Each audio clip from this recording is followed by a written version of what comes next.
إذاعة جمهورية مصر العربية من القاهرة.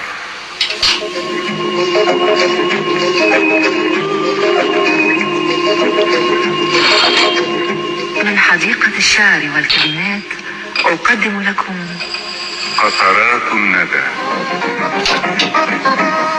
لمحة شاعرة نقدمها لكم كل صباح. بالسلامة يا حبيبي، بالسلامة بالسلامة تروح وترجع بالسلامة، بالسلامة يا حبيبي، بالسلامة بالسلامة تروح وترجع بالسلامة، تيجي زي إذاعة جمهورية مصر العربية من القاهرة تقدم كلمتين وبس.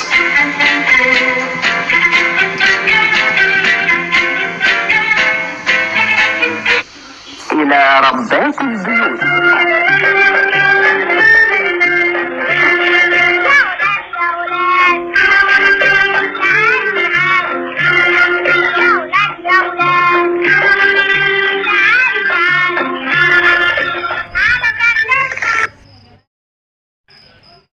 إذ قال إبراهيم ربي الذي يحيي ويميت قال أنا أحيي وأميت. بسم الله ولا حول ولا قوة إلا بالله العلي العظيم. بسم الله الذي لا يضر مع اسمه شيء في الأرض ولا في السماء وهو السميع العليم. صباح الخير، صباح الفل على أجمل وأحلى متابعين في الدنيا. حبيت أشارك معاكم النهاردة أول يوم الدراسة مع بعض يا بنات، من أوله لآخره، من أول ما صحينا الساعة 6 لحد ما عملنا الغدا، وإن شاء الله هنتكلم مع كوارث أول يوم دراسة مع بعض وشوية نصايح كده على الماشي. يا رب الفيديو يعجبكم وتستفادوا منه ولو بفكرة بسيطة. اهم حاجه اعملي لايك واكسبلور، وما تنسوش تصلوا على النبي عليه افضل الصلاه والسلام في الكومنتات، وكمان ما تنسوش الكومنت الحلو اللي بستنى منكم اللي بيطبطب على القلب كده يا بنات. تمام، يلا بينا نعمل بقى اللانش بوكس اللي هو ترند كل سنه بتاع المصريين وغير المصريين. اولا اللانش بوكس يا بنات مش لازم يعني الافوره في اللانش بوكس، تمام؟ يعني كل واحد حسب امكانياته، كل واحد حسب امكانياته. وانا هنا انا بعمل اللي ولادي بيحبوه. اهم حاجه في اللانش بوكس انك ما تغصبيش على ولادك حاجه هم مش بياكلوها، واهم حاجه تديهم حاجه مسكره برضو. تديهم طاقه. المسكره دي زي ايه يا بنات؟ زي التمر جميل جدا.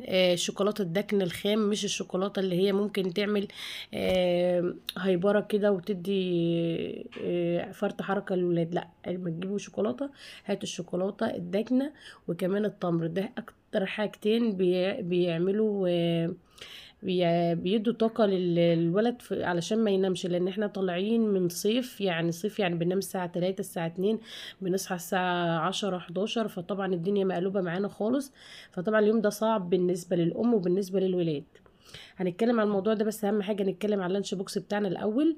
لانش بوكس انت مش مجبوره في اللانش بوكس تجيبي الحاجه الفلانيه وتعملي الحاجه، لا، على قد امكانياتك اعملوا الحاجه اللي بيحبوها ولادك اعمليها.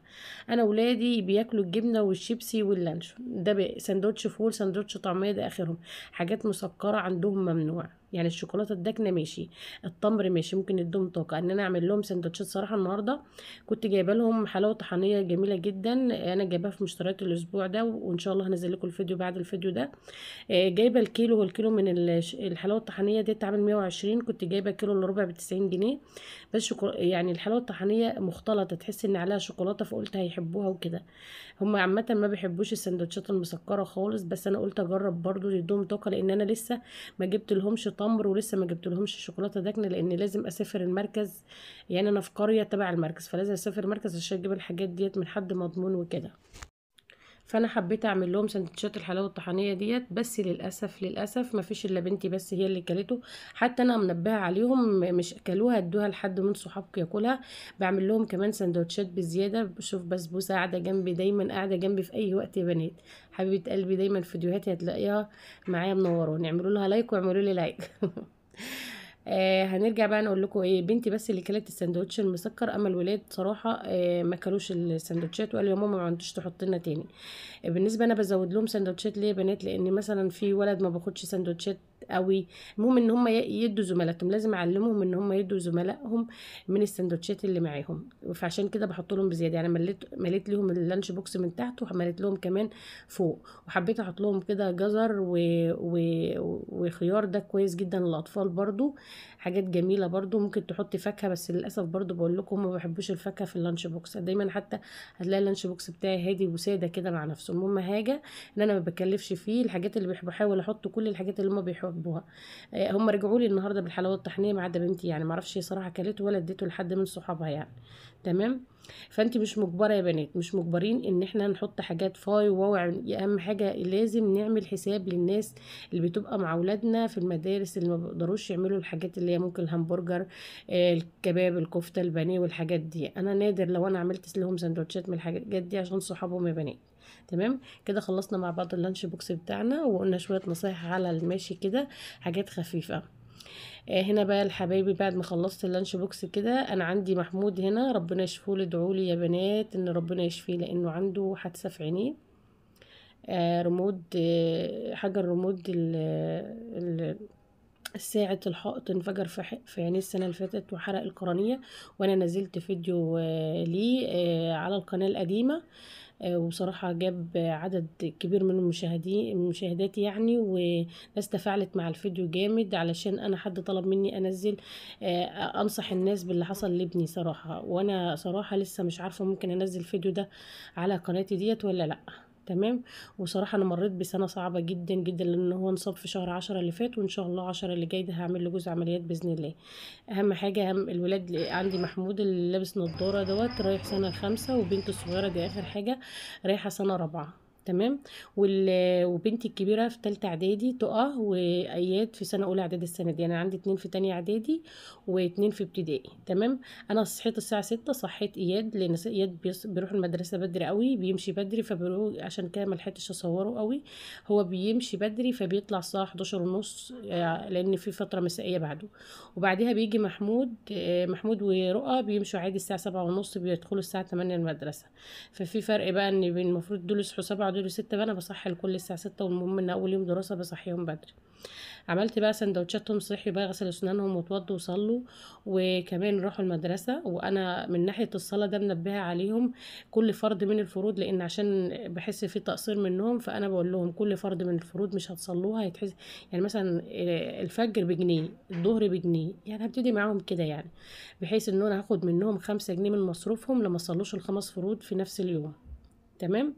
هنا عايزه اقول لكم الاول بوريكم انا ان شاء الله كنت منزله لكم تنظيفات الريسبشن، وهنزل لكم جوله ان شاء الله في الشقه في الاخر، بس انا بوريكم وان شاء الله هوريكم برضو جوله في الاوض. لسه بخلص في تنظيفات الاوض والمطبخ وكده، خلصتهم عامه، بس هنزل لكم معلش عشان زنقه الدراسه، فهنزل لكم الفيديوهات باذن الله. هنا بعد هم ما مشوا صراحه مشوا، فانا صراحه كنت تعبانه جدا لاني نايمه الساعه 3، يا دوب نمت ساعتين بس، وصحيت الساعه 9:30 علشان بتاع المنظفات بتاعنا بيجي النهارده. صراحه ما صورتهاش معاكم لان انا صورتها في فيديو ليكم قبل كده، وهنصورها مع بعض في فيديوهات كتير يعني. بتاع المنظفات بيجي الساعه 10، فكان لازم اصحى عشان بتاع المنظفات. صحيت جبت المنظفات بتاعتي ومسكت الشقه صراحه، بس ما صورتهاش معاكم لان كده كده الفتره دي انا منزله لكم روتينات كتير في تنظيف الشقه. تمام. بس يا رب يا ريت انا اتمنى منكم التفاعل يا بنات، تفاعل. وصلت لحد هنا اعملي لايك كتير، وكل ما تشوفوا الفيديو بتاعي اعملي لايك كتير. الصباره اللي قدامكم دي كانت بره الشقه عند الجزامه اللي بره، بس انا دخلتها الشقه لان انا بحب الخضره جدا. ان شاء الله ربنا يكرمني واجيب كده شجر طبيعي في الشقه. تمام. هنا انا خلصت الريسبشن كله وشغلت المكنسه ونضفته، صراحه كان متبهدل جدا. وغير كده كمان مسكت الموب بتاعتي، مسحت الاماكن برضو اللي هي مش مفروشه، ساعات بتبقى مبقعه كده، فخلصتها مسحتها كده، وعطرت الشقه وظبطت كده. دي اوضه الولاد عندي خارجيه بره مع الريسبشن. انا برضو ان شاء الله هنزل لكم روتين بتاعها. ما صورتوش معاكي لان انا يا بنات الفتره دي بنزل لكم روتينات النظافه وكده. هندخل بقى على الغدا بتاعنا على طول. طبعا اول يوم دراسه لازم اعمل حاجه هما بيحبوها. ايه اللي هما بيحبوه؟ كفته، بانيه، ستريبس، مكرونه بشاميل. المهم انا قلت لهم ايه، في هنا دبابيس هعملها لكم زي الكنتاكي كده، وايه، وهعمل مكرونه بانيه، قصدي هعمل مكرونه بشاميل وكده ليكوا، لان الاكل ده هما بيحبوه. احنا عارفين ان اول يوم دراسه بيبقى احتفال بالنسبه للولاد. تمام. انا هنا يا بنات غليت 2 كيلو لبن، وحطيت حوالي اكتر من كيلو مكرونه اقلام تتسلق على النار. وكمان هنا كان عندي كيس شوربه في التلاجة، عشان انا صراحه بحب ازود البشاميل شوربه، لان بيخلي المكرونه بتاعتي خفيفه في الطعم وبيديها طعم جميل كده. تمام. كان عندي الكيس ده في الفريزر، طلعته سيحته. غير كده سلقت المكرونه بتاعتي 3/4 سوا. تمام. وهعصج اللحمه بتاعتي برضو. عندي هنا حوالي نص كيلو لحمه. اول ما احط معلقتين سمنه ومعلقتين زيت، وهنزل باللحمه بتاعتي كده واعصجها كويس. وهنزل بقى بالخضار بتاعي. الخضار ده بقى عباره عن فلفل وبصل وجزر، بقى الخضار المشكل اللي انت عايزاه. بصراحه هو يعني المكرونه بشاميل معروفه هي اللحمه والخضار اللي هو الفلفل والبصل والجزر. الجزر ده بيديها طعم سكاره جميل تحفه يا بنات، تحفه بجد. ما تملحيش اللحمه خالص الا لما الميه بتاعتها تنزل وتنشف كده، والنار بتاعتها تكون عاليه يا بنات. تنزلي بقى بالسبع بهارات عندك، ولو عندك مرقه حطي، ولو عندك معلقه بابريكا حطي، والسبع بهارات والفلفل الاسمر يا بنات، ومعلقه كزبره. تمام. كل البهارات بقى اللي انت بتحبيها في الاكل بتاعتك حطيها. وهحط سنة بس، لان بحس بس هي طرف المعلقة سكر يا بنات. طرف المعلقة سكر بيخلي الحشو بتاع المكرونة بتاعتي طعمه جميل جدا يا بنات. تمام. احنا اتكلمنا في اللانش بوكس، هنتكلم النهارده كمان واحنا بنطبخ مع بعض كده. اللهم صل وسلم على سيدنا محمد. صلوا على النبي عليه افضل الصلاه والسلام. في الكومنتات هنتكلم عن كوارث اول يوم دراسه. وطبعا الولاد كلهم بيهجموا علينا، بيقولوا يا ماما يا ماما، لا انا عايزه اقعد التخته الاولى، لا ما قعدتش في التخته الاولى، لا زميلي ضربني، لا مش اهم حاجه انت ما تاخديش وتصدقي الولد. يعني انا مش هقول لك كدبي ابنك، لا، بس اهم حاجه ما تاخديش اول يوم الدراسه ده كل حاجه على صدرك وصدر ابنك. انصحيه. ما قعدتش في التخته الاولى مش مهم، ممكن تقعد في التخته التانية في التالتة، مش مهم ان احنا نعمل مشكله. اهم حاجه الولد الشاطر بيثبت ذاته في اي مكان. لو نظره ضعيف انت اسعفي ان انت تقعديه في التخته الاولى ماشي، لكن مش نظره ضعيف عادي قولي له عشان تصبريه وتهديه، وعشان كمان ما يحصلش مشاكل بينه وبين صحابه. انت قولي له مش شرط انك تقعد في التخته الاولى او الثانيه والاخيره. اهم حاجه الشاطر بيثبت ذاته في اي مكان. اهم حاجه تبقى شاطر ومحترم ومؤدب مع المدرسين ومع زمايلك، وكمان يبقى في نشاط بينك وبين المدرس كده، وتبقى شاطر كده ونصح. تمام. فاحنا طبعا الولاد كلنا بيجي في اول يوم ده احنا بنشوف منهم كوارث بقى. لا زميلي شدني، لا انت عارفين احنا بنبقى طالعين بقى من ايه، من اجازه، فالاطباع مختلفه، فالولاد ما بيبقوش نايمين كويس في اليوم ده وبيصحوا بدري جدا. انت اهم حاجه تقدري تتاقلمي مع الجو اللي بتاع اول يوم الدراسه ده بطريقه ذكيه. تمام. يعني انا جبت الولاد النهارده الحمد لله، مشيت لهم كده على نظام، جبتهم بسرعه وغديتهم بسرعه ونومتهم على طول. قلت لهم على العصر هصحيكم وتذاكروا تخلصوا عشان عندهم قرآن وشيخ وكده، تقوموا تصحوا تذاكروا وتخلصوا كل اللي عليكم. تمام. يعني انت اهم حاجه، لانهم بيبقى جايين لو انت ما نومتهمش في اليوم ده مش هيقدروا يذاكروا ولا هيكملوا يومهم، لان احنا بنبقى سهرانين طالعين من اجازه، نومنا متاخر وصحياننا متاخر. في اليوم ده احنا بنصحى بدري عشان تخلي ولادك، هو بس ورق الموضوع هياخد اسبوع بس بالنسبه للام والولاد، هياخد اسبوع بس عبال ما الدماغ تتاقلم. هو المفروض الدماغ بتتاقلم على 21 يوم، بس احنا بالنسبه للدراسه لا مش هنوصل لكده. هو اسبوع واحد بس وهتاقلمي ولادك بايدك، تاقلميهم وتاقلمي نفسك ان انت تنامي بدري وتصحي بدري، هما كمان يناموا بدري ويصحوا بدري، ويظبطوا امورهم ويظبطوا مواعيدهم بالنسبه للدروس، بالنسبه للنوم، بالنسبه للدراسه، عشان ما يهنجوش منك في نص اليوم. تمام. فاحنا طبعا كلنا امهات وكلنا مسؤولين يا رب، بس اهم حاجه ينجح ولادنا كلهم، امين اللهم امين، ويهديهم ويجعلها سنه سعيده عليكم وعلينا، وربنا يسترها بقى السنه دي ان شاء الله. ترجع بقى لموضوع بقى اللحمه بتاعتنا لما اتعصجت، ما تنسوش تحطوا عليها برضو البشاميل بتاعنا. احنا خلصنا اللحمه اتعصجت كويس، وحطيت يا ولاد كوبشتين شوربه كده في اللحمه تسويها، ورحت للبشاميل بتاعي برضو عملته بالدقيق والسمنه وشوحته كويس، وحطيت عليه لبن وحطيت عليه الشوربه، حطيت عليه برضو مرقه، وحطيت عليه معلقتين كريمه لباني بودره، وحطيت كمان شوربه واللبن، وحطيت معايا المرقه، وحطيت جوز الطيب بتخلي الطعم جميل جدا يا بنات، وفصين مستكه لو فيه، والبهارات بتاعتك بقى المشكله اللي انت بتحبيها، ويا ريت التوم باودر والبصل باودر بيخلي البشاميل طعمه جميل جدا. هنا بقى الحركه اللي بحبها في البشاميل ان انا بخلط كبشتين لحمه كده بكبشتين بشاميل في المكرونه، عشان تبقى في البشاميل ماسك، المكرونه بتاعتي تبقى ماسكه. صراحه بحبها بالطريقه دي. تمام. بفرد نص المكرونه تحت في قاع الصينيه. بعد ما ادهنها بدهن السطح بتاعها بشاميل من تحت عشان البشاميل يطلع لازق معايا يا بنات، ماسك متماسك في نفسه كده ماشي. وبعد كده بحط بشاميل، وبعدين احط اللحمه بتاعتي. وبعد كده برضو زي ما قلت لكم بحب المكرونه اللي بحطها تكون فيها كبشه لحمه كده وبشاميل، تكون ممتزجة كده من اللحمة والبشاميل. وافرد بقية الكمية كلها واشغل الفرن على درجة 180، وادخل الصينية بتاعتي جوه الفرن تستوي. ولما وشها قرب بس يتحمر كده، لو اتحمر كان بها ما اتحمرش بشغل الشواية. بس اهم حاجة ارش على وشها ميكس من الجبن كده اللي عندي موجودة عندي، اي جبن عندك حطيها، بس ما تحطيش، انا انصحك ما تحطيش الجبن على المكرونة على طول، لا لما تاخد وش كده، لان الجبن بقى في الاخر كده بتدي مطة وبتبقى لونها جميل، او بدل ما تحطيها وتستوي كده مع البشاميل وتنشف معاه. تمام. والحاجه التانية بقى اللي انا هقول لكم عليها، اهم حاجه بقى ايه، وصلنا لحد هنا، صلوا على النبي عليه افضل الصلاه والسلام. اتكلمنا يا بنات بقى كده في مواعيد الدراسه، واتكلمنا في اللانش بوكس. هنتكلم بعد كده ان شاء الله في المذاكره، نحاول ننظم ولادنا موضوع المذاكره. وموضوع المذاكره في جانب على المدرس، وجانب على المدرسه، وجانب على الام صراحه. فاحنا اهم حاجه اي جانب من دول لو سقط او في خلل الولد مستواه بينزل. جانب الام والمدرسه والمدرس، اي جانب من التلاتة دوت في خلل الولد بيسقط في المستوى او مستواه بينزل. فاهم حاجه ان احنا نكون حريصين ان على الثلاث جوانب دول يا بنات في موضوع الدراسه. هنا يا بنات الشوربه اللي كانت باقيه حطيت عليها، زودتها وحطيت عليها شويه بهارات كده، ونزلت فيها بست الدبابيس بتوعي اللي كانوا موجودين، اللي طلعتهم اللي هعملهم جنب المكرونه بشاميل. انا عندي الولاد ما بيحبوش ياكلوا المكرونه بشاميل جنب بطاطس او سلطه او كده، لازم لحوم، اي حاجه خفيفه لحوم جنبهم. فكان عندي من التفريزات اللي نزلناها على القناه ست دبوسات كده على عددنا لان احنا 6 يعني. ونزلت بقى هنا بقى جبت بولة حطيت بها كوباية من اللبن و3 معالق دقيق، ونزلت بقى بمرقة ومكعب مرقة وكزبرة وفلفل اسمر وسبع بهارات ومعلقة كركم وتوم باودر وبصل باودر. وهقلب كل المكونات بتاعتي كده لحد ما اعمل صوص كده، وانزل فيه الدبابيس بتاعتي تشرب من الصوص ده.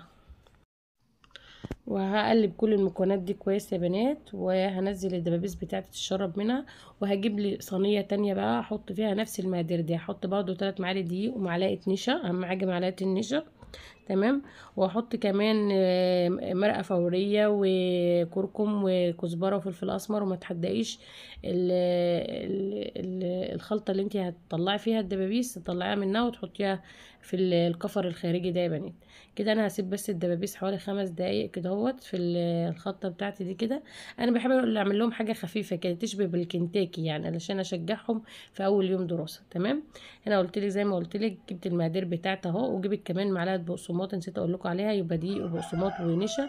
والبهارات اللي انا حطيتها في التتبيله الاولى هي نفس البهارات اللي حطيتها في الكفر. تمام. وهقلب كل المكونات كويس مع بعض، وهمسك الدبابيس بتاعتي واعمل لها كده الشكل، انزلها كده في الدقيق بتاعي واكفرها، يعني اخليها تاخد الشكل الكفر الخارجي اللي هو الكريسبي ده يا بنات.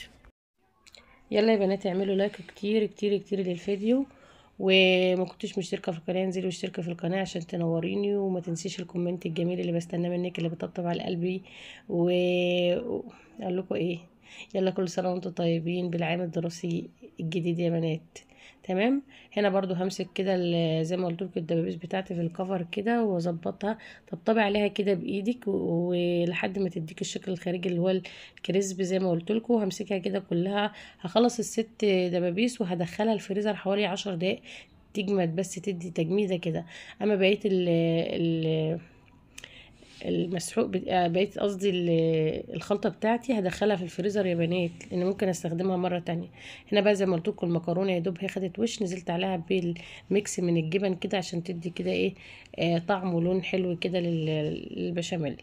هنا بس هحمر معاكم الدبابيس بتاعتي، هتاخد لون من فوق ومن تحت، واقلبها كويس واطلعها، ويكون ابصوا خدت اللون بتاعنا اللي هو الذهبي الجميل ده يا بنات.